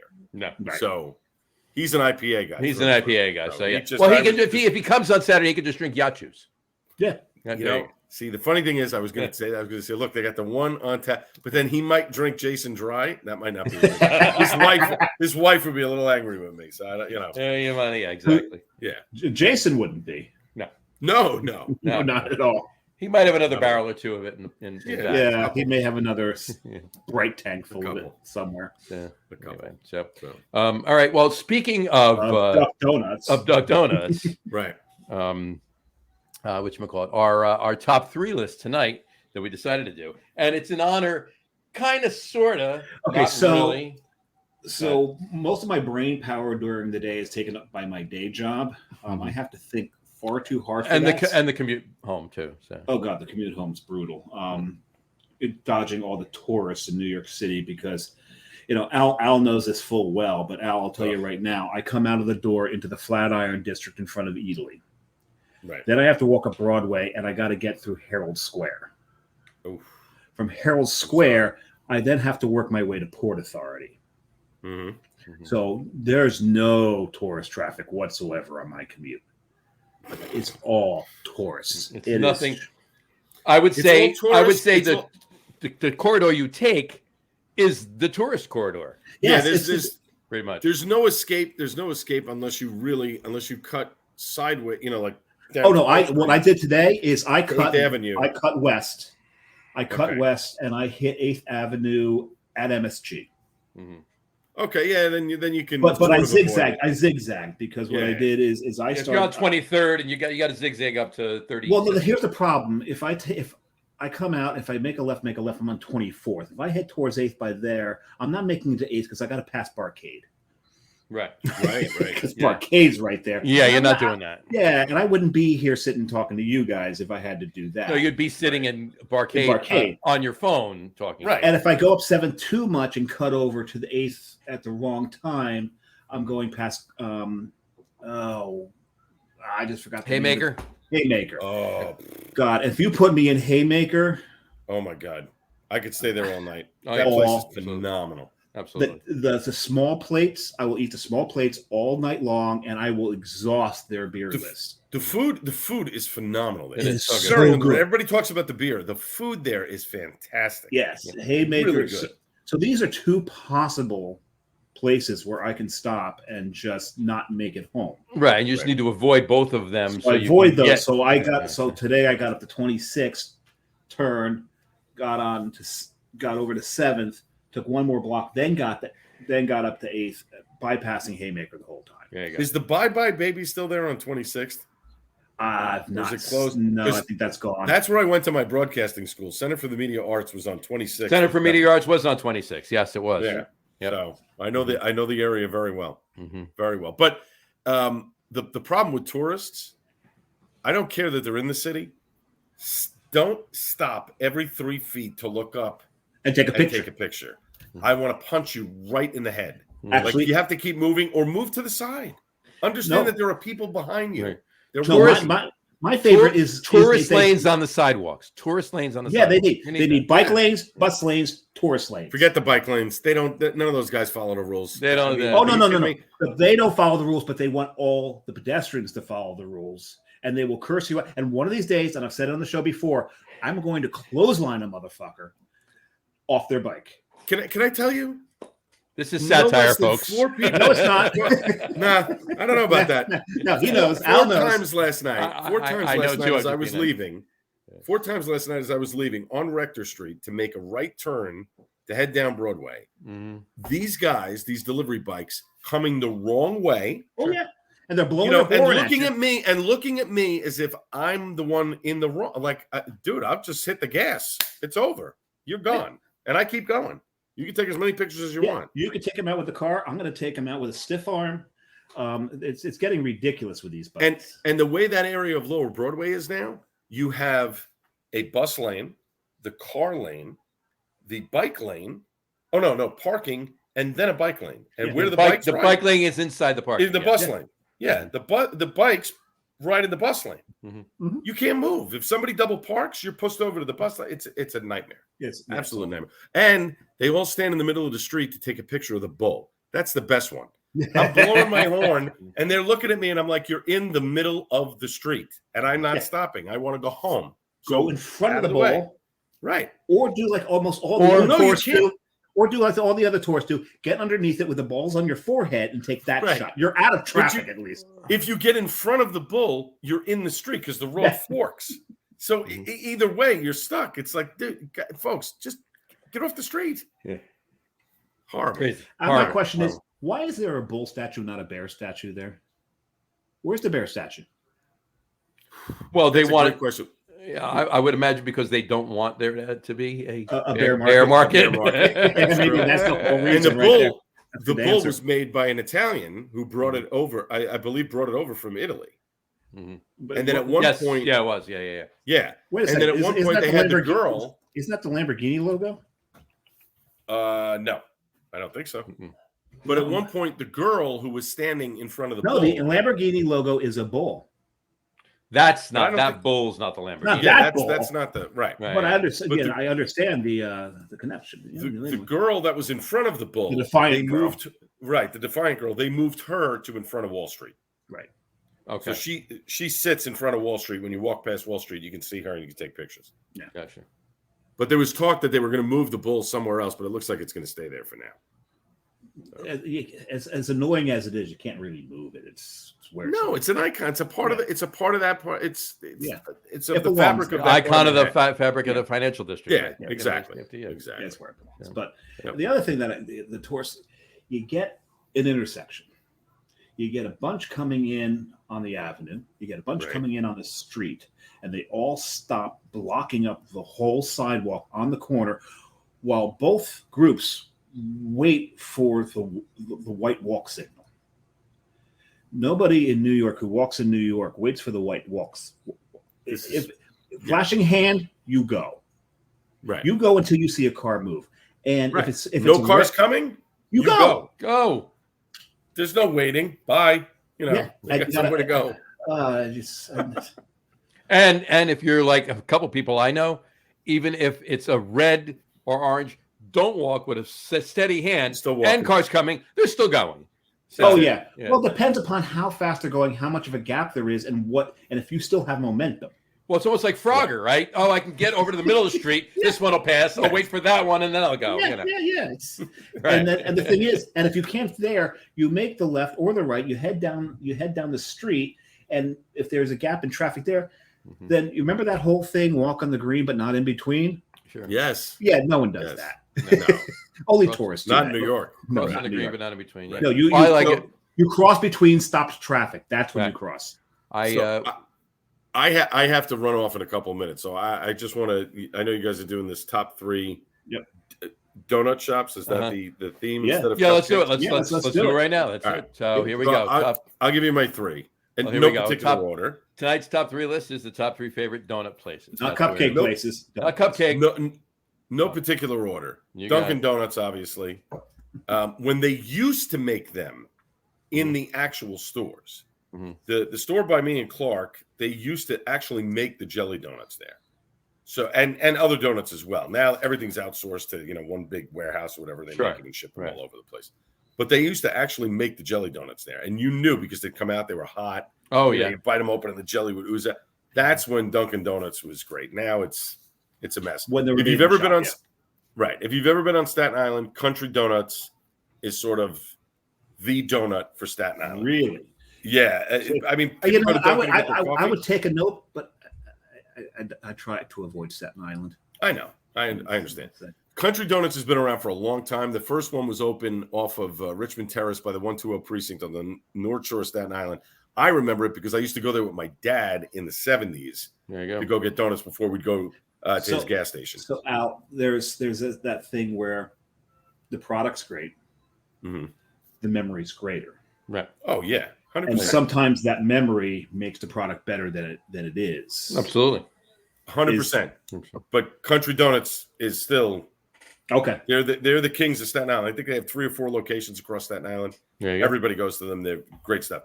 Okay. Speaking of the memory and the donut, the last one that I have, they're no longer in existence. And the funny part, because we were showing pictures from the Atlantic City Beer and Music Fest, John Henderson remembered the name because he's from Hawley, Pennsylvania, which is where my grandparents had a house for a very long time. And I used to go up there summers as a kid. So there was a bakery in town in Hawley, and Hawley's a very, very tiny town, maybe like 3 blocks, the 3 little blocks, a little small hometown. They used to have a bakery there called Pollock Bakery that made the absolute best jelly donuts I've ever eaten in my life. We used to pick up 2 dozen before we drive home to Staten Island. Like the dough was a dark brown, like almost burnt, but not really, with the crystal sugar, not powdered, crystal sugar. Yep. Oh, yeah. And Yep. the jelly would be bursting at the seams. Like you would take a bite and it would just ooze. Like there was a thin layer of dough around a huge amount of jelly. Lump of jelly. So what I'm the best. Yeah. What I'm hearing here is Al's a huge fan of jelly donuts. Oh yeah. And you may have a little Polish blood in you because Paczki's. That's it. Yeah, right there. That's it. But this was they were a German baker. They were old school, from the fatherland or whatever. I mean, they were unbelievable, the stuff they used to make. But the jelly donuts were the absolute best. And every time we went to my grandparents, we had to bring at least a dozen or 2 home. And I couldn't remember the name of it. And John knew immediately. Like I said, oh, the bakery, the jelly donuts. Oh, Pollock Bakery. He knew immediately. Pollock Bakery. Yeah. Yeah. Nice. So, nice. There you go. There's my 3. Samurai. So Al went with some classics. I mean, these are straight up classics. Mm-hmm. I'm going more the artisanal, the new crowd route. John, I there was that one we discussed. Do I bring it up as an bring up whatever you want, and I'll do whatever you ask. Because the honorable mention will be Vortex Donuts in Asheville. Karen and I got lucky. We got there before the line, in a lull in the line. When we got up to order, there were 6 people still waiting outside to get in. Mm-hmm. Which, oh, wow. Vortex makes some really good donuts, but there are definitely 3 places to me that have had very memorable donuts. Number 3 is actually a brewery. Northwood's Brewery in Northwood, New Hampshire. They also make pizza. The 3 of us are from the tri-state area, so whatever. But they also make crawler donuts. Nice. These things, and they have a bourbon maple bacon crawler donut, which put me in a diabetic shock in the middle of an orgasm. It was, oh, wow. It was really conflicting for me, but oh my God, this donut was so good. So I'm sorry for your clothes. The drool and it was so much going on. Very stains. That's a very handy bakery. Yes. Yes, there's so much going on here. But their crawler donuts were fantastic. It was one of those we were staying in New Hampshire. We were on our way to Biddeford to the Czech brewery there. And then we were going to head up one town north and hit Joe Granite's favorite brewery for those times where he actually does drink beer, right? Barreled Souls, and just driving along like brewery, and the car just did this U-turn by itself. Duke of Hazard itself into a parking space. I hate when that happens. And it's like, oh well, we might as well just go in then. So we had a couple beers there. Carrie thought the logo they had was really cool until I told her it was a fishing lure, because it's like kind of this little lake country they have. But the donuts, my God, the donuts were so good. So that's my number 3. My number 2 comes from this April when we're in Utah. I'm not a huge fan of Moab. It's either one of two things. It's either like kind of obnoxious tourists. We were probably considered obnoxious tourists, or rednecks on ATVs.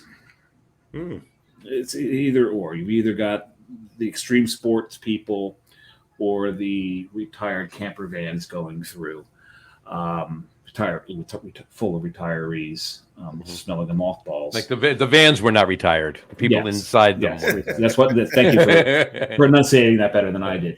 However, there are a few things in Moab that are really worth going there for. Moab Brewery is not one of them, by the way. You can quote me on that. But Doughbird. Doughbird is called Doughbird because in the morning, it's a bakery that serves donuts. In the afternoon, they do hot chicken sandwiches and hot chicken. Oh. Yeah, so it's Doughbird. Okay. They do something called a crow dough, which is basically a crow nut. Right. And my God, they did a Samoa crow dough. Oh, wow. That sounds good. Al, this is not on your diet. Your doctor, No. Your doctor says no. Not on my diet either. And I went, yes. Right. Oh my God. This thing was decadent. And if you've ever had a cronut, it's this fried dough, but it's puffy and flaky at the same time. Yep. And it lends itself to so many applications as far as just pouring the flavor onto these things. It's, oh my God, so good. And your number 1? My number 1. As anybody who's been following the show, they know that I went through COVID, the first year of COVID in Rhode Island. Right.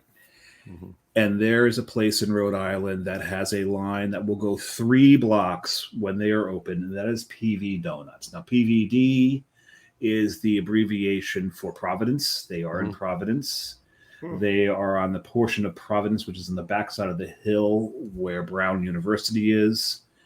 PV Donuts just makes absolutely ingenious, amazing donuts.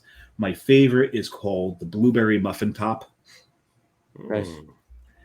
Now, what's neat about this, the donut is kind of like a blueberry muffin.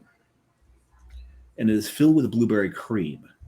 But it's not entirely a sweet cream. It's almost like they did a blueberry sour cream filling in this thing. And nice. It was absolute genius. It's one of the best. It's easily the best donut I've ever put in my face.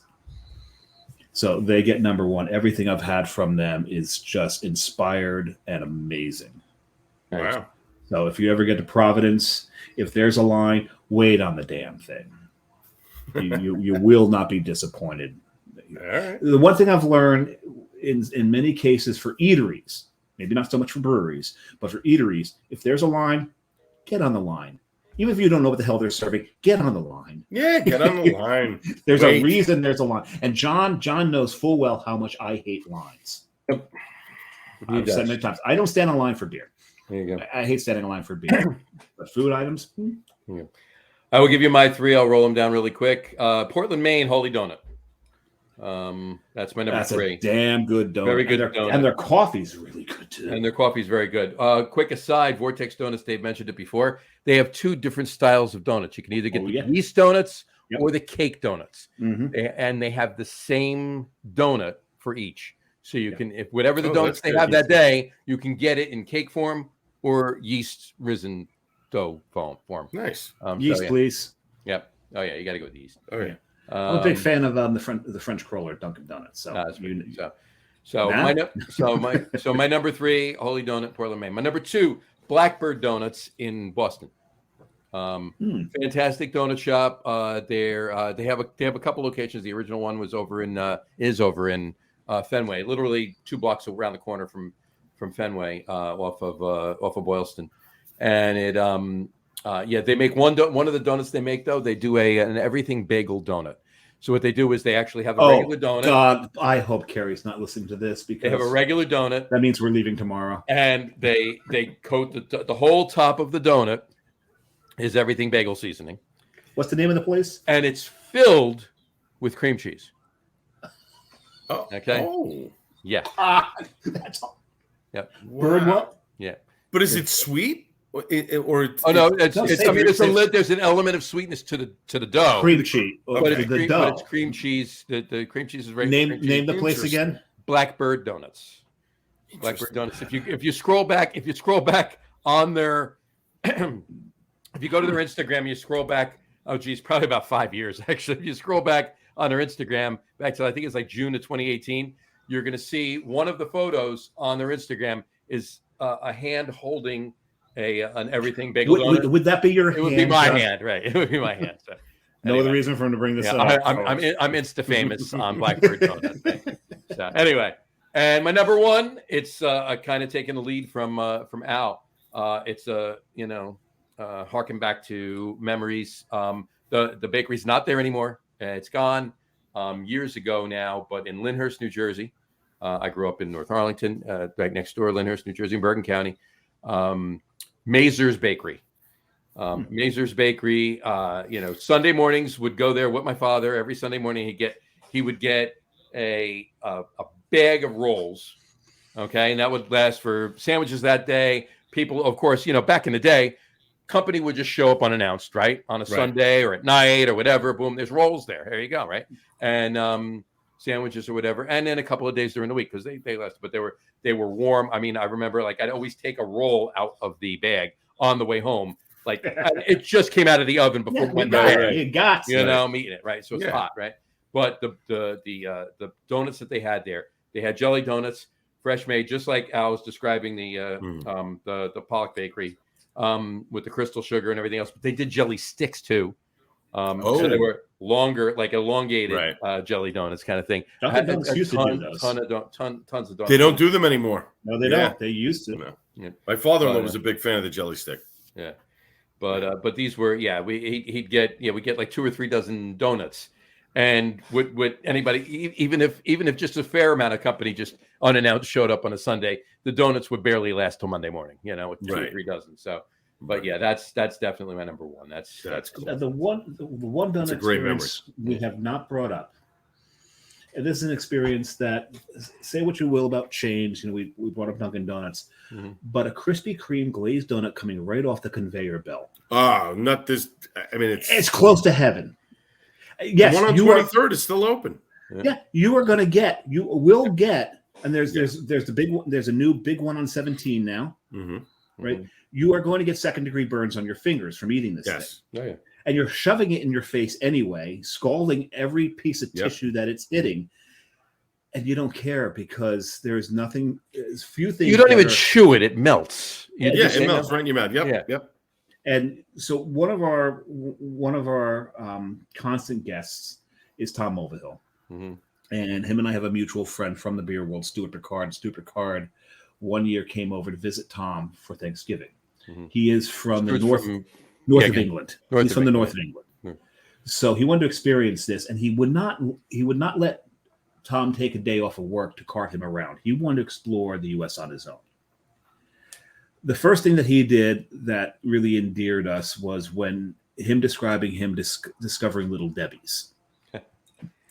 It was magical. It's like he'd walked into a whole different universe. But then he walked into the Krispy Kreme and got a donut off the conveyor belt. And he didn't want to go home.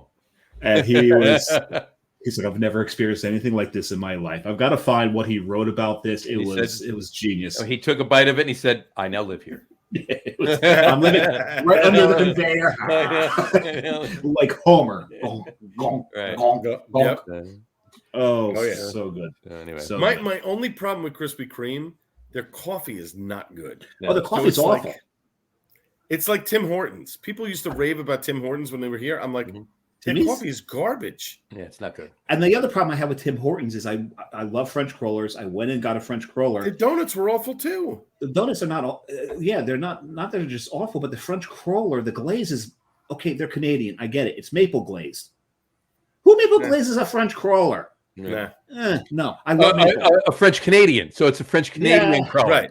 All right. It's not French They crawler. put mayo. They They put mayo and everything up in Canada. Like, enough already, please. I can't stand mayo. It's the worst condiment in the world. Get it off I my love hamburger and everything else. Take off. Oh, you hoser. Right. There is. Give me poutine. Give me poutine. Oh, yeah. God, give me poutine. Yeah, Give me that's the poutine best. all day. All day long. All day long. All day long. So Carrie and I went to Montreal just recently. I think we had 4 different poutines while we were there. I mean, you can get it at Burger King. Yeah.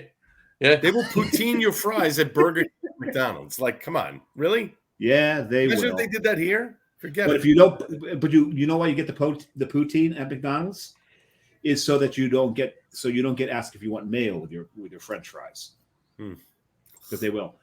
Now if you like Dunkin' Donuts in Rhode Island, there's this place called Honey Dew Donuts. Okay. It's Dunkin' Donuts. Sounds like my lists on the weekend. Yes, but it's just like Dunkin' Donuts, but they're about 75% bigger. Oh, They taste them exactly alike. They're just bigger. interesting. And the coffee's actually, I like the honeydew coffee better. Nice. See, there you go. There you go. And I don't dislike Dunkin' Donuts coffee. No, Dunkin's coffee's good. Well, the only Their problem I have donuts with just aren't good. I got to be honest with you. Their Dunkin' Donuts coffee is still good, but there's 3 within. There's 2 within 5 blocks of me in 2 different directions, and then there's one that's about a mile away. The one that's about a mile away is passable. The 2 that are within 3 blocks of me or 5 blocks of me, I don't know what they're doing, but the coffee's just not. Maybe they're just not cleaning the filters. Not good. Just be. not. I mean, and Or the water. it could be the water too. The water makes a big difference in coffee. Well, I got to be It's honest just with a you. good beer. It could be their water specifically because, Yep. like 2 blocks around the corner, the other way over here is the roastery that we actually got the beans for Nautical Twilight from. Right. And when I want coffee out, I go there. I just go there because their coffee's fantastic. It's amazing. You know my biggest problem with Dunkin' Donuts coffee is though. What's that? When you get it, it is at the temperature of magma. Right. Which is why they stopped putting it in Styrofoam. Styrofoam because Right. it was It melts. melting the styrofoam, right? You have got like this 2-minute window between magma and ice cold. Right. It just sloughs off all its BTUs in a 2-minute span. Right. So I rarely ever order a large because there's no one going to finish a large because it's going to get to the. And the thing is, when Dunkin' Donuts coffee gets cold, there's that film on top of it that I can't describe. Yep. What is that? Yeah, I don't know. It's, But I know what you're talking about. Yeah. right? You know. Well, years ago, I attributed that to the styrofoam melting in the coffee. But it's not the styrofoam. We now know it's not the styrofoam. Right. So anyway, all right. On that coffee and donut note, I think we've covered pretty much everything we wanted to. So I may open the Nautical Twilight now. There you go. A little of coffee for the boys. There you go. I guess I will see you 2 gentlemen on Saturday at some point. You will see us on Saturday. We will be down both be there. I will be there at. I should be there about 12:30 ish, maybe because That means around 2. 12. No, it's 12:30. No, I agree with Al. It means 2. No, it doesn't. I'm going to tell you so- why. You so pains we in the asses. were going to Okay? start this show at 6:45 and let Al come in when he went. That was the plan. We And I weren't. said, no. And then it was 6:43 when we decided on a top 3 list. You expecting me to post the show in 2 minutes? No. Exactly. You can leave the top 3 off. It doesn't Anyway. have to be there. Anyway, well, we were texting. How can I post and text you at the same time? Anyway, no, I have to go down to eggs. I've seen him whistle and circle his belly at the same time. You can do 2 things at I once. can't type and text at the same. I've seen you walk and chew gum at the same time. I had another pair of hands. I could do it, but anyway, no, I got to go down to Egg Harbor at 10 a.m. And no one should ever have to go down to Egg a Harbor. 1-hour tour, not a 3-hour tour with the a 3-hour tour. Wait a second. With Ginger or Marianne? Oh, no. See, Mrs. Howell. Mrs. Howell. There you go. No, She looks like she knows.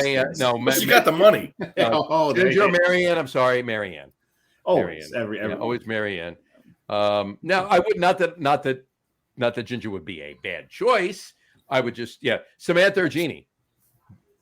For me, it's Samantha. Jeannie would not be a bad choice, but for me, it's Samantha. So okay, there you go. That's interesting for me. But no, I got to go down there. My one daughter. We got to look at another wedding venue for her. So, and it's again. I ask, are there no firehouses available?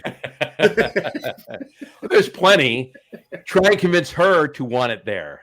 No, nobody of her generation was not at all in having the reception in a firehouse. It's a dying art. So they have and the same thing is that they have another appointment for a tour at 11. It's an hour, so we get in the car and we'll be back to Icarus by say 12:30. We should be there by 12:30, quarter to 1. So sounds good. So we'll see you definitely then. And, all right, boys, and we'll go from there. And we'll take another silly picture. And we'll take another silly picture. I actually, you know what? I took the picture. Dave, you weren't there last year. The picture that no, I was there last year. No, Dave. I was. There. Oh, Dave wasn't. That's right. Yeah, but here, hold on. I'll take 2 seconds because you're gonna want to see this. John knows full well I avoid the shore like the plague during the summer. That's true. Oh, sure, absolutely. I grew up down there. So, and now I live up here, further north than you, Al. Yes, that's true. Right outside the Lincoln Tunnel. So you can imagine what my traffic is like. Oh, yeah. I know. Exactly. Oh, there's the picture. Oh, here we go. Okay. You see how I kill some time there with my co-host? Look at the hair. The purple. Nice. I had to pull the purple hair picture up. Oh, yeah. Purple was good. The purple hair, wasn't that right after you declared cancer-free? Yeah, well, that's the second time I've done the purple. First time I did the purple was a mohawk. Right. That when I was cancer-free. And that's this time around, I just did it because I did blonde the year before and, went to purple. Are you showing up with plaid? No. I'm actually getting a haircut tomorrow, but I'm not doing color. Oh, my God. They went plaid. Hey, gone plaid. They're jamming our radar with all this jelly donut talk. Exactly. Well, here's to Al staying cancer-free. Mm-hmm. Thank you. Cheers, boys. Cheers, we need you around a long, long time. It's a good. Oh yeah, I'm not going anywhere. So I will see you guys on Saturday. Thanks for having me on the show tonight. Thank you for coming. Really appreciate you coming on, and it's always great when you come on. This is you're catching up to Tom. So as far as guest appearances, so there you go. No, we definitely love having you on, and appreciate you coming on with and your insights, the knowledge, and the sources that you have. And Dave just so you're aware, he's actually been on the Get On With It podcast too. So yes, you have told me that, and we never even got into the Laviolette hiring. We did not get into Laviolette hiring. I will say, I'll put it this way: I've known Peter for 20-something years. It's a great move. They will win a cup with him if they allow him to do what he does. Mm-hmm. He's no nonsense. These pretty boys aren't going to get away with pushing people around. He pushes back. It's a competitive division. I think that Peter can take them places, but I think it's a short shelf life. I think he's got a narrow window here. 2-3 years. He does. Tops. 2-3 years. And I think they can do it. I mean, they were a good team right now. Yeah. I think they one more defender. Mm-hmm. Yeah, but he's Mike Keenan just in the 2000s. Right. Keenan came in, won a cup for the Rangers. There was a money thing. He sort of soured on them a couple of years later. He's out. Mm-hmm. Laviolette's bounced around to a bunch of different teams, brought the Islanders back to respectability. Won a cup with Carolina, took a Flyers team to the cup, took a Predators team to the cup. Mm-hmm. He knows how to motivate people and get people moving. He's the winningest American-born coach in NHL history. Yeah, and that motivation, his shelf life is very narrow because his message wears thin. That motivation factor right there is why the last coach lost his job. Right. That's exactly right. That's exactly right. So, exactly. But I think listen, out of all of them there, I think that was the best one, the best fit for that team. Yeah. So as a Rangers fan, I'm not getting excited just yet because I'm also a Mets fan. I know you don't get excited just yet. Dave texted me before. He says, "What do you think of Peter Laviolette hiring?" I'm like, I said, "Well, let's see. He won a cup with the Canes. He took the Flyers and the Predators to the cup. He's the winningest American-born coach." I go, "So we'll see." Well, Peter owes me $1 because I bet him when he was the coach of the Islanders that he would be coaching the Flyers one day and would take them to a cup. And he said, "No, I'll never coach the Flyers." Well, Sure what enough. happened? So Hey. he owes me $1. Hey, he played 12 NHL games in his playing career With the with Rangers. the Rangers. Yeah, that's right. So, there you go. Coming back home. There you go. That's it. There you That's go. it. All right, gents. All right, you got it. See you on Thanks, Al. Saturday. Thanks, Al. We'll talk Cheers. to you soon. All right. Thanks, Cheers. guys. Bye. Cheers. Cheers. All right. Well, you hanging out for the sign off? Should I?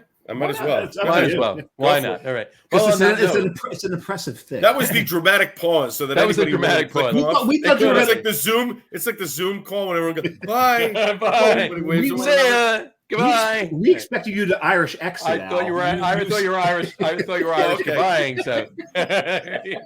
Wait, let me Homer take my right- lunchbox Homer right and to go the- home. All right. That's such a cool lunchbox. Exactly. All right. On that note, we'll wrap up the show for today. We want to thank everyone for watching. Asteroid City? Is that? And for those Yes. of you just listening to the audio podcast, Asteroid City, thank you for listening. Don't forget to visit our website, www.lageroom.com. That's LEGERROOM.com. And please remember, like us and follow us on all of our social media, Facebook, Twitter, Instagram, and of course, our YouTube channel. All of them are at The Lager Room. Remember, we go live with the video podcast on both Facebook and YouTube every Tuesday night around 6:30 p.m. Eastern Time. And for those of you who just want to listen to the audio podcast, you can do so on Apple Podcasts, Spotify, TuneIn, Stitcher, Google Podcast, Amazon Music Podcast, and iHeartRadio as well. And if you haven't done so already, please subscribe to one or more of those feeds, and you will never miss a show. You stumbled. I did. Wow, that's Again- that is a rarity, folks. That is Again, a thanks rarity. for following along with us. Have a great rest of your week. Have a wonderful weekend. Drink a lot of beer, but drink responsibly. I used to do disclaimers at the end of radio commercials, doing voiceovers, and I didn't have to speed up my voice because I talked to them so fast. But that was a joke. But no, it's true. But I was joking. You're still stumbling. But And in any now, event, and right now on eBay, Asteroid City lunchbox, there is one for $27, but there's also one for $100. Oh, there you go. look at that. These things hit eBay quickly. There you go. Very Interesting. nice. Yeah, You just looked off to the side. I looked Is- off to. Is Jason over there? Jason's over there. No, I got my bobbleheads that from last year when we went to Keith Hernandez Day, and I got the Ron Darling. I never got the Gary Cohen last year. I didn't go back. I didn't get the Gary Cohen. When are we going to a game? We got to go to one. Al, you're coming with us, right? Yeah, sure. And Let me know when. this year we got a tailgate before and after, but we also have to make it over to the brewery too. We got to go over. Yes, Yes. we didn't do that last. No, we didn't. last No, time. we did not. Well, the place that's the most jam packed I've seen that stadium in. Well, because it was Keith Hernandez. So we go to a regular Saturday game. It's not going to be that packed. Yeah. Right. Okay, so let's pick a date. Let's get a date There we down. go. All right, cool. All right. We'll talk Saturday. We'll talk Saturday about it. Yep. There you go. Anyway, drink a lot of beer, drink responsibly. If you're anywhere near Lakewood, New Jersey, this Saturday, Stay June away so there's 17th, more beer for us. Stay away so there's more beer for us. No, there's No. plenty of beer there. Come on over to Icarus Go support for their Jason. Lager Fest. Go support Jason Goldstein and the boys, and have a beer with us. And we'll talk to you then, folks. Take care. Absolutely. Cheers. Bye, guys.